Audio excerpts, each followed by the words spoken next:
থাইল্যান্ডে চলছে বিশ্বের সবচেয়ে মর্যাদাপূর্ণ সৌন্দর্য প্রতিযোগিতা মিস ইউনিভার্সের ৭৪তম আসর। সেখানে বাংলাদেশকে প্রতিনিধিত্ব করছেন তানজিয়া জামান মিথিলা।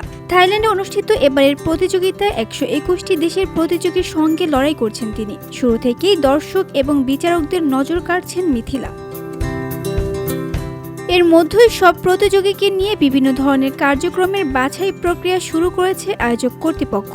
নানা বিভাগে শুরু হয়েছে ভোটিং। পিপলস চয়েস বিভাগে ১ নম্বরে চলে এসেছে বাংলাদেশের তানজিয়া জামান মিথিলার নাম। এর আগে ৩ নম্বরে অবস্থান করেছিলেন এই মডেল। পিপলস চয়েসে ভোটিং চলবে আগামী ১৯শে নভেম্বর পর্যন্ত।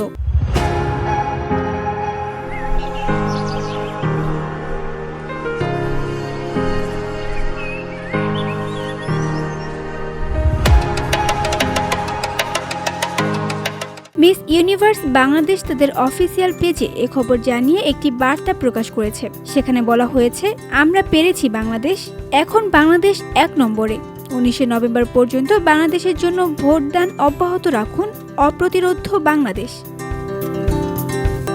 এই প্রতিযোগিতায় মঞ্চে এক নতুন ইতিহাস গড়ার পথে এগিয়ে গেছেন মিথিলা। হাতছানি দিচ্ছেন মিস ইউনিভার্স খেতাব অর্জনের। আগামী ১৯শে নভেম্বর পর্যন্ত অভিনেত্রী যদি ভোটের হিসেবে শীর্ষে থাকতে পারেন, তবে তিনিই সরাসরি মিস ইউনিভার্স শিরোপা জয় করবেন।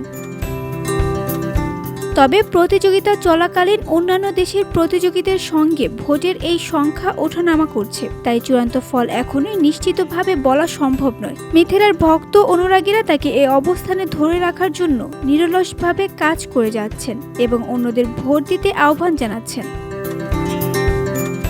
BOD Bangla news desk.